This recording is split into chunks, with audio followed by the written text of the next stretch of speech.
하나님 아버지 감사합니다.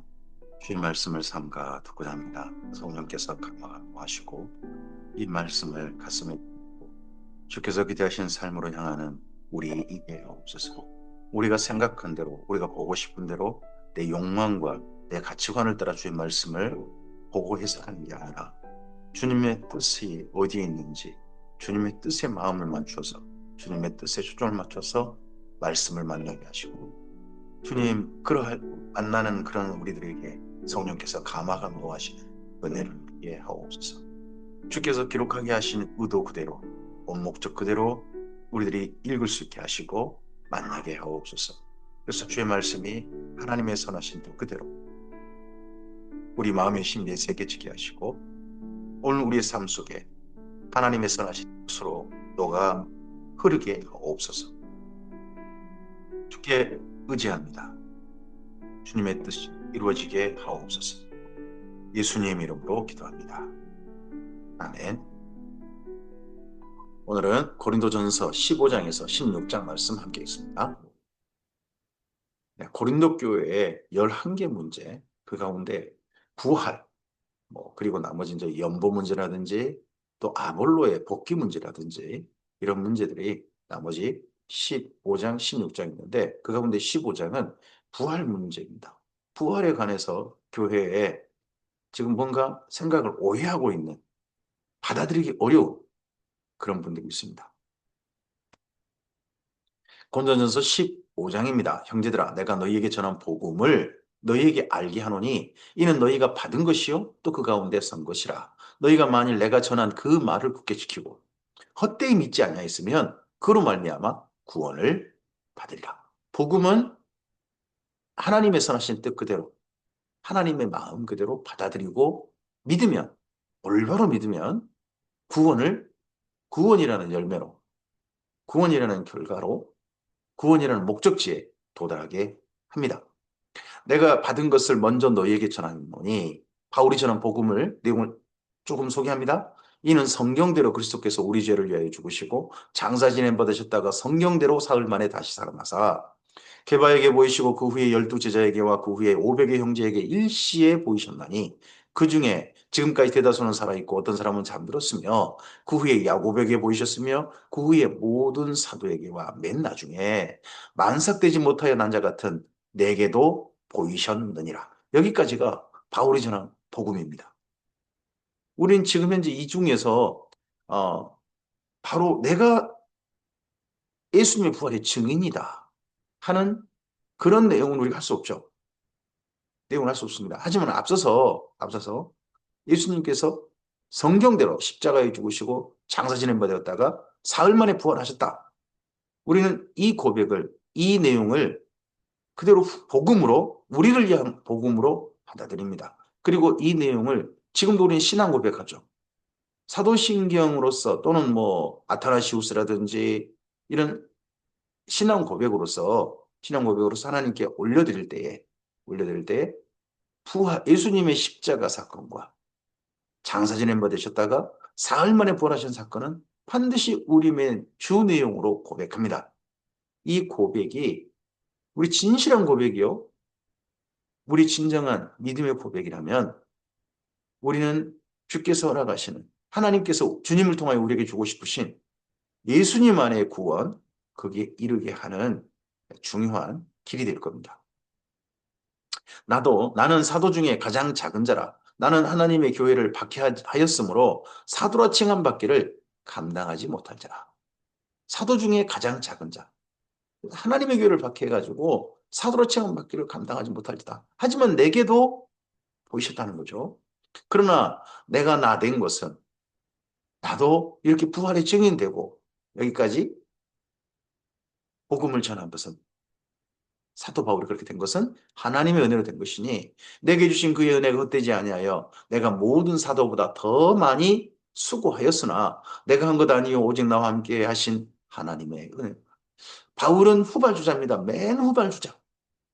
그런데 지난 시간 여기 고린도전서를 쓸 때까지 시간을 돌이켜보면 바울만큼 그렇게 종횡무진하면서 하나님의 복음을 전하는 사도는 그 정도 사도는 못하는 거죠. 정말 바울은 스스로 말합니다. 나는 모든 사도보다 더 많이 수고했다. 여러분 이런 말을 하려면 얼마나 정말 바울 사도의 복음을 향한 진력이 어느 정도였는가가 우리가 좀 충분히 짐작이 됩니다. 또 실제로 바울은 그러했던 겁니다. 바울의 3자 전도행까지. 그러나 그들이나 나나 그들이나 이같이 전파함에 똑같이 전파했습니다. 복음 똑같이 전파했습니다. 너희도 이같이 믿었느니라. 고린도 교회도 이 내용을 그대로 믿었죠. 근데 문제는 이같이 믿는 그 내용 속에 부활이 들어가 있습니다. 그리스도께서 죽은 자 가운데서 다시 살아나셨다 전파되었거늘 너희 중에 어떤 사람들은 어찌하여 죽은 자 가운데서 부활이 없다 하느냐. 고린도 지역 사람들은 이 헬라 철학이 확실하게 그 속에 있는 사람들이거든요. 특히 배운 사람들은. 그러다 보니까 몸의 부활? 이건 없는 거 아니야? 예수 소식을 내가 참 기쁨을 받는데 몸의 부활? 이런 게 있다고? 몸은 썩어지고 없어지지. 어떻게 몸이 다시 부활해? 응? 하고 지금 그런 생각을 하는 겁니다. 뭐 요즘 소위 이단들이 말하는 영의 부활? 그런 건 믿을만 하지. 그들은 이데아를 믿거든요. 이데아를 영은 감옥인 육체를 떠나서 나중에 영의 이상 세계인 이데아를 간다라고 믿으니까 소위 말해 영의 부활 이런 건 믿을만 하다 이렇게 말하는 사람들일 겁니다. 그러나 영의 부활은 이단이 하는 말입니다. 영의 부활 아닙니다. 몸의 부활입니다. 몸의 부활. 죽은 자 가운데서 부활이란 몸의 부활입니다. 죽었다가 이 몸이 신령한 몸으로 영혼이 사는 겁니다. 만일 죽은 자의 부활이 없으면 그리스도도 다시 살아나지 못하셨으리라. 당연하죠. 예수님이 다시 살아나셨잖아요. 그 몸이. 그리스도께서 만일 다시 살아나지 못하셨으면 우리가 전파하는 것도 없것이요 너희 믿음도 없것이며 또 우리가 하나님의 거짓 증인으로 발견되리니 우리가 하나님이 그리스도를 다시 살리셨다고 증언하였습니다. 만일 죽은 자가 다시 살아나는 일이 없으면 하나님이 그리스도를 다시 살리지 아니하셨으리라. 만일 죽은 자가 다시 살아난 일이 없으면 그리스도 다시 살아난 일이 없을 터요. 그리스도께서 다시 살아나신 일이 없으면 너희 믿음도 헛되고 너희가 여전히 죄 가운데 있을 것이요. 예수님의 부활 사건으로 말미암아 우리가 죄 가운데 있는 게 아니라 예수님 안에 새롭게 사는 인생으로 초대받은 겁니다. 예수님 안에서 예수님과 함께 사는 삶으로 우린 초대받아서 그걸 믿고 받아들여서 예수님 안에 새로운 삶을 시작하는 것. 그걸 우리는 영생이라고 합니다. 또한 그리스도 안에서 잠자는 자도 망하였으리니 그리스도는 이미 먼저 세상을 떠난 이들 있지 않습니까? 그들을 향해서 바울 사도는 한결같이 표현합니다. 잠자는 자들이라고 표현하죠. 만일 그리스도 안에서 우리가 바라는 것이 다만 이 세상의 삶뿐이면 모든 사람 가운데 우리가 더욱 불쌍한 자이리라. 그러나 이제 그리스도께서 죽은 자 가운데서 다시 살아나사 잠자는 자들의 첫 열매가 되셨도다. 잠자는 자들의 첫 열매. 그건 신령한 몸과 함께 다시 사는 겁니다. 부활은 신령한 몸과 다시 살아서 다시는 죽지 않는 겁니다. 죽었다가 다시 살아서 다시 죽는 경우 있죠. 그건 소생이라고 합니다. 소생. 그러나 부활은 그렇지 않습니다. 예수님처럼 신령한 몸으로 다시 살아서 영원히 사는 겁니다. 사망이 한 사람으로 말미암았으니 죽은 자의 부활도 한 사람으로 말미암는도다. 네, 사망이 한 사람 아담과 하와를 통해 가지고 이 땅 가운데 들어왔습니다. 죄의 삭스. 근데 생명의 싹, 영생의 삭은 예수님으로 말미암아 다시 시작합니다. 이 땅 가운데 전파되었고 그 안에 예수님 안에 있는 자들은 예수님과 함께 영생의 삶을 시작합니다. 아담 안에서 모든 사람이 죽은 같이 그리스도 안에 모든 사람이 삶을 얻으리라. 그러나 각각 자기 차례대로 되리니 먼저는 첫 열매인 그리스도께서셨죠. 그 다음은 그가 강림하실 때 그리스도께 속한 자들이고 그 후에는 마지막이니 그가 모든 통치와 모든 권세와 능력을 멸하시고 나라를 아버지 하나님께 바칠리라. 바로 예수님의 재림 때는 예수님께서 왕으로, 만왕의 왕으로 오시는 거죠. 이 땅의 모든 권세, 이 땅의 모든 통치, 이 땅의 모든 능력을 사탄에 오염된 모든 것들을 다 멸해버리시고 온 지구를, 온 세상을 하나님 아버지의 온전한 통치 안에 그때 바치는 그날이 재림때인 거죠. 그가 모든 원수를 그 발에 둘 때까지 반드시 왕 노릇 하시리니 맨 나중에 멸망받을 원수는 사망이니라. 그가 모든 원수를 그 발 아래 둘 때까지 반드시 왕 노릇 하실 것이다. 마지막 원수, 마지막 원수는 사탄이 되겠죠.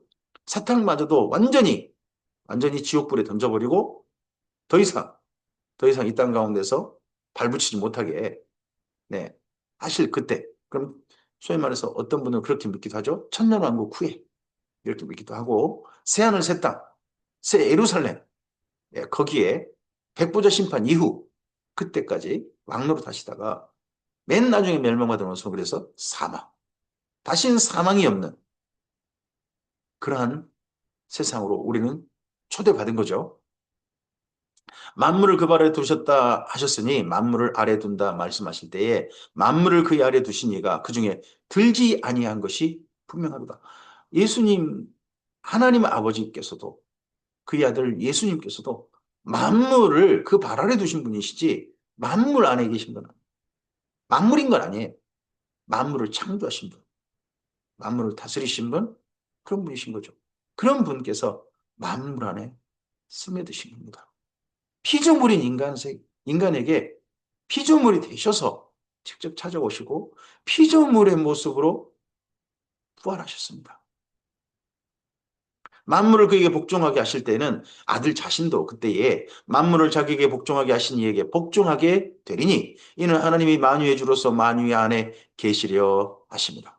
그래서 새 예루살렘 성 안에 앉아 계신 분은 하나님 아버지십니다. 하나님 아버지 앞에 그의 아들 예수님과 함께 우리 안에 임재해 계신 성령님과 함께 우리는 함께 나아갈 겁니다. 해와 달이 필요 없는 바로 그것까지.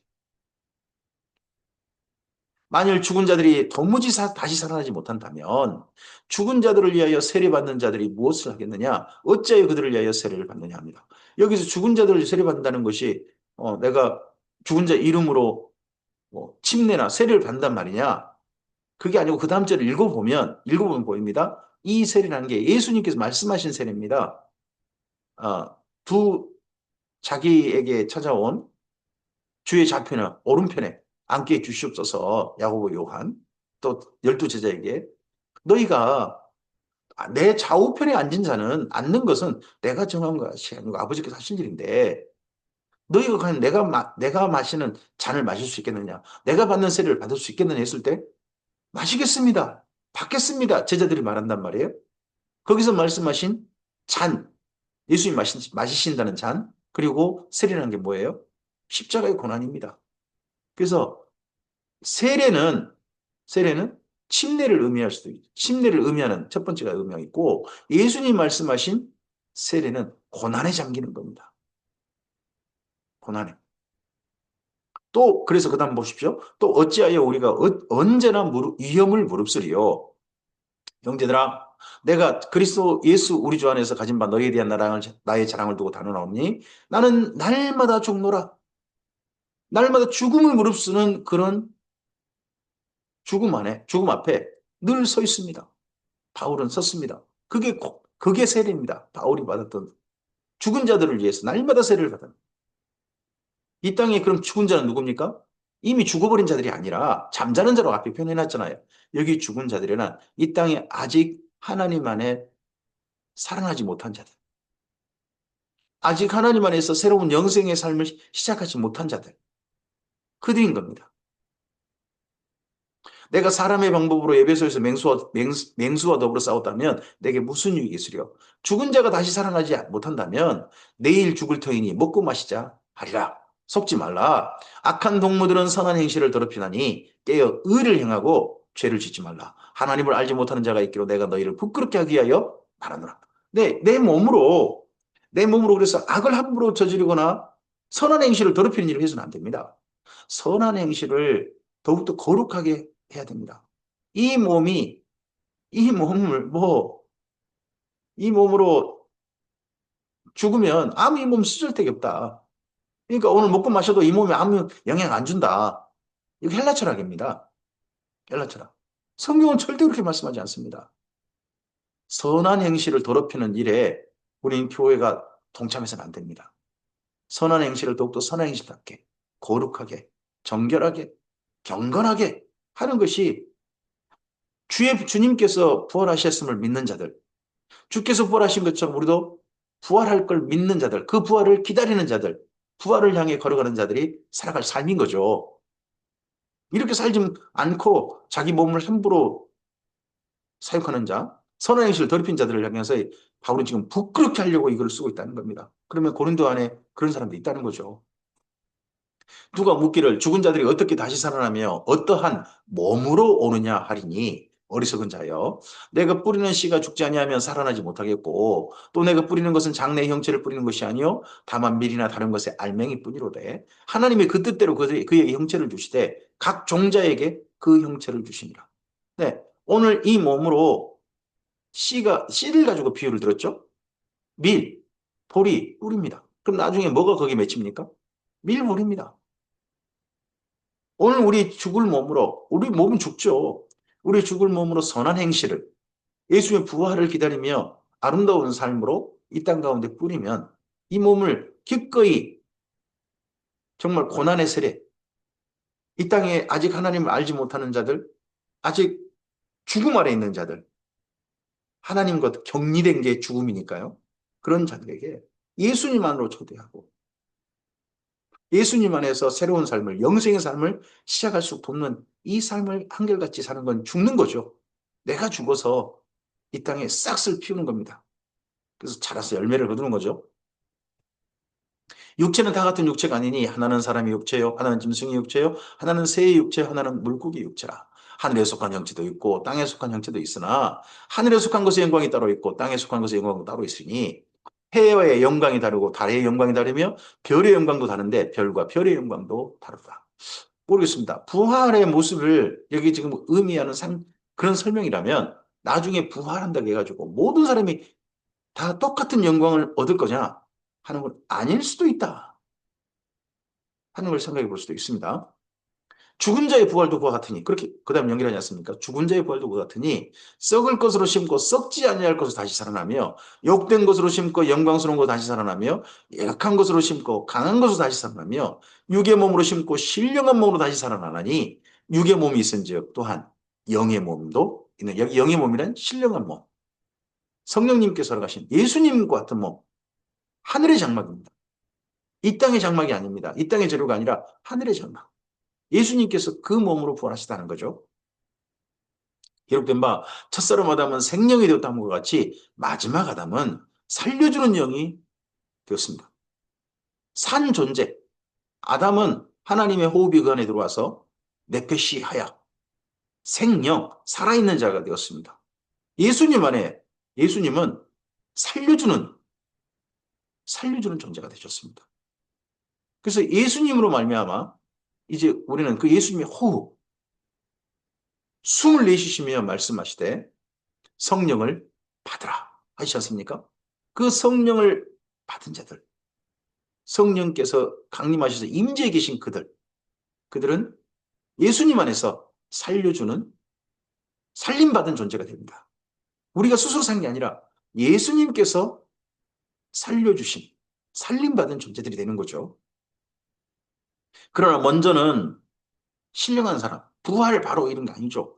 육의 사람. 이 땅 가운데 이 몸을 가지고 예수님의 생명으로 인생을 사는 사람. 그 다음에 그렇게 살다가 나중에 예수님처럼 신령한 몸까지 받게 되어지는 그 은혜를 누리게 될 거란 겁니다. 이에 대해서 나중에 고린도 후서에서 바울이 한 번 더 좀 더 구체적으로 이 부활에 대해서 예, 설명합니다. 첫 사람은 땅에서 났으니 흙에 속한 자 이거니와 둘째 사람은 하늘에서 나셨느니라. 그 몸이 이 땅의 재료가 아니라는 거죠. 하늘의 장막이라고 나중에 고린도 후서에서 표현합니다. 무릇 흙에 속한 자들은 저 흙에 속한 자와 같고 무릇 하늘에 속한 자들은 저 하늘에 속한 자와 같으니 우리가 흙에 속한 자의 형상을 입은 같이 흙에 속한 자의 형상이란 아담의 형상이죠. 또한 하늘에 속한 이의 형상을 입으리라. 하늘에 속한 이의 형상은 뭡니까? 예수님의 몸이죠.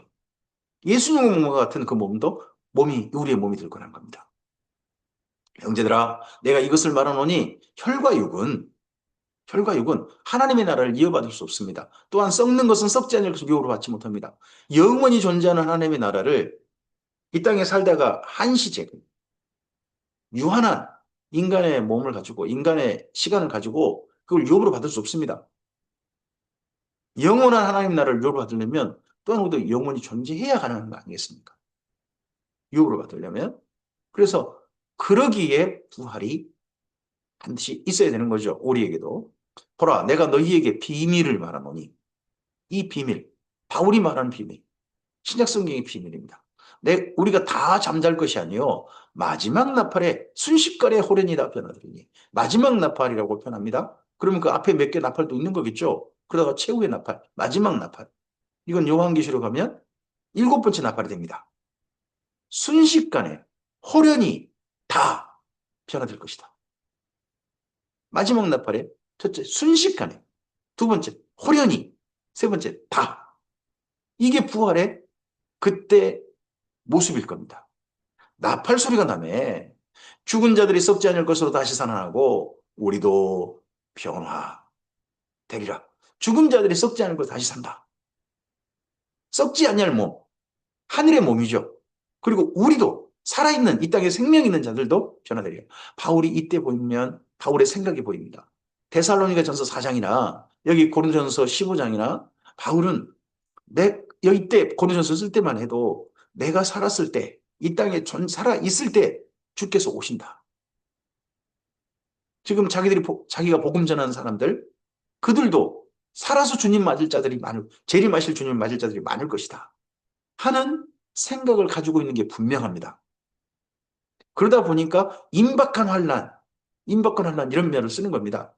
그러다 보니까 지금 주님의 재림이 바로 임박했는데 결혼 이런 거에 너무 신경 쓰지 않아도 되지 않을까 하는 그런 적용도 그런 권면도 있는 겁니다.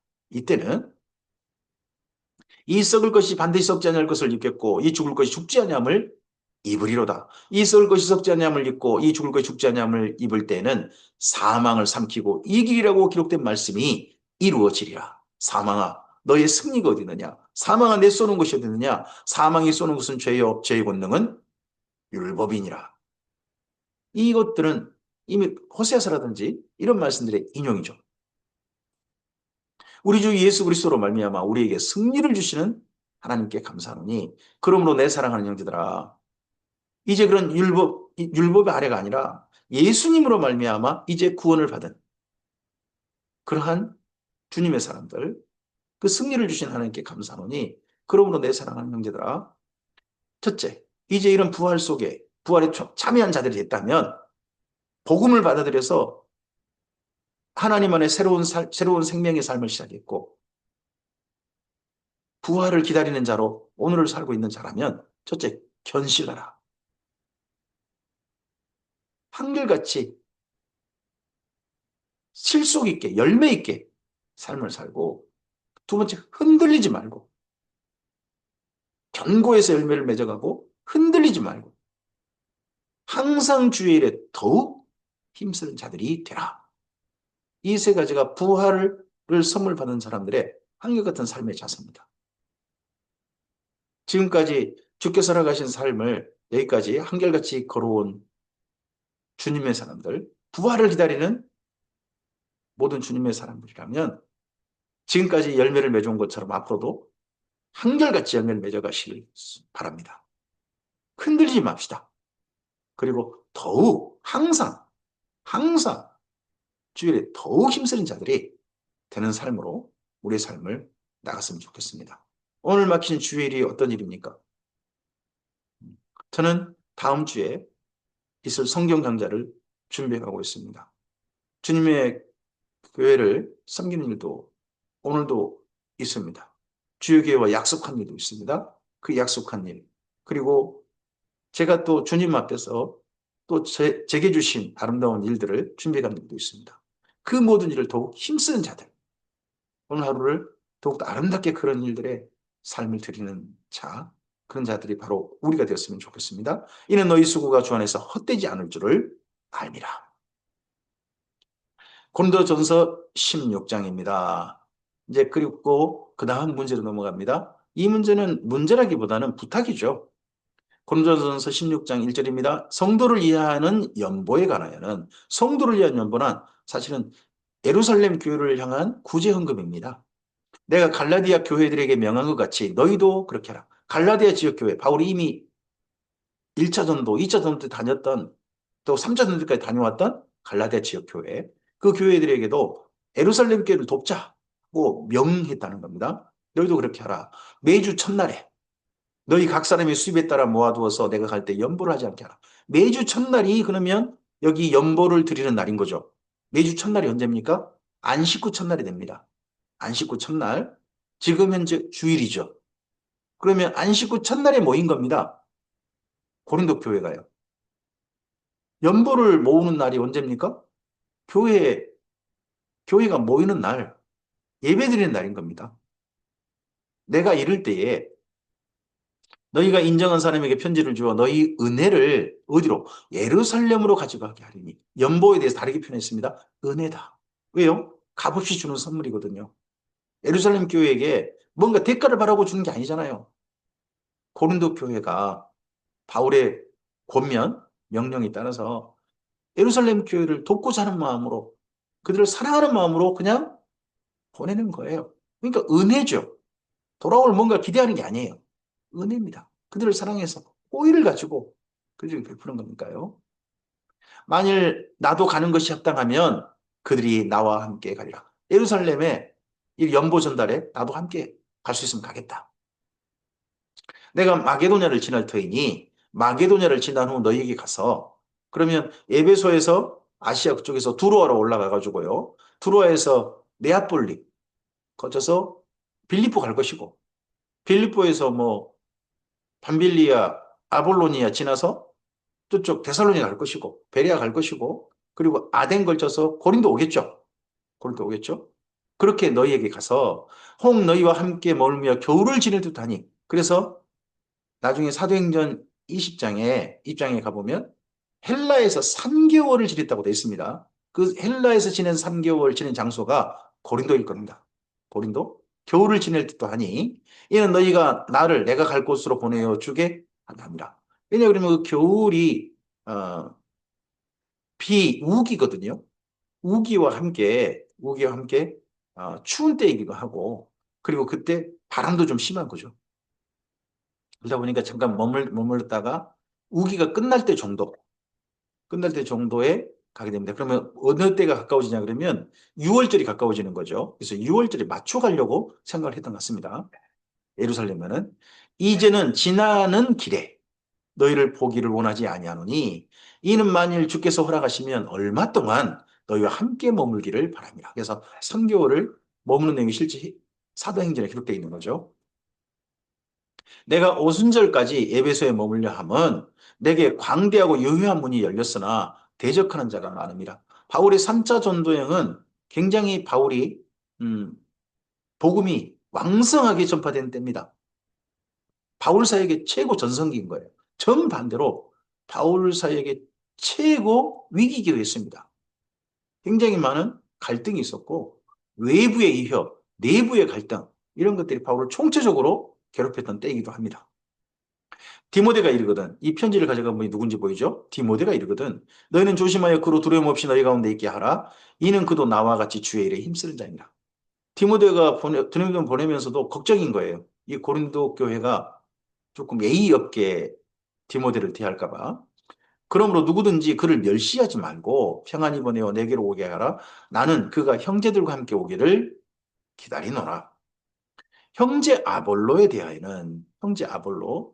그가 고린도에 넘어갔었죠. 브루스길라와 아굴라 보냄받아서 그때 응원을 받아가지고 넘어갔었는데, 그가 지금 형제 아볼로에 대하여는 그에게 형제들과 함께 너희에게 가라고, 고린도로 가라고 내가 많이 권하였으되 지금은 갈 듯이 전혀 없으나 전혀 갈 뜻이 없다. 기회가 있으면 가리라. 그러면 아볼로가 지금 어디에 있냐 그러면 고린도에 있는 게 아니라 에베소에 있다는 거겠죠. 바울과 함께. 브리스길라 아볼로와 함께 지금 그쪽에 있는 겁니다. 그러면서 고린도 갈 뜻이 일절 없답니다. 전혀 없답니다. 뭔가 많이 대인 거죠. 목회자가 어느 곳에 사역하시다가 다시는 곳에 내가 가나 봐라 하면 정말 큰 상처를 받은 겁니다. 아볼로 큰 상처를 받은 게 분명합니다. 아무리 봐도 그 내용이 고린도전서 12장에서 14장까지로 보입니다. 깨어 믿음에 굳게 서서 남자답게 강건하라. 너희 모든 일을 사랑으로 행하라. 고린도에 수많은 문제들이 있습니다. 근데 그 문제들을 전부 다 해결하는 한 가지 방법이 있습니다. 그건요, 사랑으로 행하는 겁니다. 사랑으로 행하면 싸움이 멈춥니다. 사랑으로 행하면 교회 문제가 아니게 됩니다. 형제들아, 스데바나의 집은 곧 아가의 첫 열매요. 또 성도 섬기기로 작정한 줄을 너희가 아는지라. 내가 너희를 권하는 이 같은 사람들과 또 함께 일하며 수고하는 모든 사람에게 순종하라. 내가 스데바나, 여기 스데바나 먼저 말했죠? 그리고 부드나도와 아가이고가 온 것을 기뻐하노니 그들이 너희 부족한 것을 채웠습니다. 그러면 이 세 분이 스데바나, 부드나도, 아가이고가 지금 에베소에 찾아온 거예요. 고린도 교회 대표로서. 왜 찾아왔겠어요? 아볼로 모시고 가려고. 아볼로 큰 상처받고 떠났는데 그래도 다시 가시죠. 우리 교회는 아볼로 목사님이 꼭 필요합니다. 모시러 왔는데 아볼로는 갈 생각 전혀 없습니다. 저 말고 다른 분 하나님께서 일하게 하시겠지요. 저는 아닙니다. 저는 안 가겠습니다. 한단 말이죠. 그렇게 하면 그렇게 올 때 이 세 분이 모시러 올 때 바울 사역을 돕고자 해서 그나마 옮길 때 바울 사역하면 선교 후원금을 보낸 것 같습니다. 그래서 그들이 너희 부족한 걸 채웠다. 선교 후원금 보낸 그런 거에 대한 감사 인사를 또 넣는 것 같습니다. 그들이 나와 너희 마음을 시원하게 하였으니 그러므로 너희는 이런 사람들을 알아주라. 정말 시간을 일부러 내서 저쪽 고린도에서 여기 에베소까지 뭐 지금 우리 같으면 어딜까요? 중국 저 밑에 상해 뭐 이쪽에 있는 사람들이 일부러 대한민국에 방문한 거죠. 그 정도 먼 거리의 사람들이 기꺼이 시간을 꼭 내가지고 이런 사람들 알아줘라. 아시아의 교회들이 너희에게 무난하고 브리스길 아굴라와 브리스가와 그 집에 있는 교회가 주 안에서 너희에게 무난하고 이게 아굴라 브리스가가 고린도 교회 탄생의 주역이죠. 바울과 함께 주역인데 그들도 무난하고 아시아의 교회들 네, 바울이 지금 여기 에베소에 와서 전도하고 2년간 성경을 가르치고 해서 형성된 교회들 그 교회들이 무난하고 모든 형제도 너희에게 무난하니 너희는 거룩하게 입맞춤으로 서로 무난하라. 나 바울은 친필로 너희에게 무난하오니 여기 21절부터가 바울이 쓴 겁니다. 그 이전에는 바울이 쓴 게 아니죠. 다른 분이 쓴 거고 대필한 거고 바울은 불러준 거고요. 여기 뒤에 이제 21절부터 마지막 문안에서 하는데 문안에서가 조금 어, 좀 의미심장해요. 만일 누구든지 주를 사랑하지 않으면 저주를 받을지도. 마지막 친필 문안하는데 누구든지 주를 사랑하지 않으면 저주를 받을지어다. 이 말은 사실입니다. 이 말은 명백한 진리입니다. 우리 신앙생활이 주님을 사랑해서 하는 것이 아니면 그건 저주받을 짓거리입니다. 모든 일은 사랑으로 합니다. 주께서 우리를 사랑하셨던 것처럼 사랑으로 모든 일을 하신 것처럼 우리 또한 사랑으로 하는 겁니다. 그것이 진리입니다. 성경의 진리가 그렇습니다. 말씀을 지키는 거, 내 욕심을 따라 지킬 수도 있습니다. 하나님 앞에 예배하는 거, 욕심을 따라 할 수 있습니다. 근데 마음을 다하고 뜻을 다하고 힘을 다해 내 하나님 여호와를 사랑하라. 내가 너희를 사랑하지 너희도 서로 사랑하라. 신구약이 다 동일합니다. 사랑이 빠져버리면 교회 열심히 다니는 거, 소위 말해 신앙생활 열심히 한다는 거, 그 모든 것 다 저주받을 짓거리에 불과합니다. 사랑이 빠져버리면 우리 주여 오시옵소서 마라나타 또는 우리 주께서 임하셨도다. 주 예수 그리스도의 은혜가 너희와 함께하고 나의 사랑이 그리스도 예수 안에서 너희 무리와 함께 할지어다. 우리 주님 오시옵소서. 그리고 주님께서 이 현재는 우리와 함께 계시도다. 이미 주님께서 우리와 함께하고 계십니다. 이미. 그리고 주께서 오실 겁니다. 아직 재림은 기다리고 있습니다. 우리는 이미와 아직 사이에 있습니다. 오늘 예수님께서 오늘 성령님이 이미 우리와 함께하고 계십니다. 이미 하나님 나라는 예수님이 시작됐고 우리 안에서도 오늘도 나타납니다.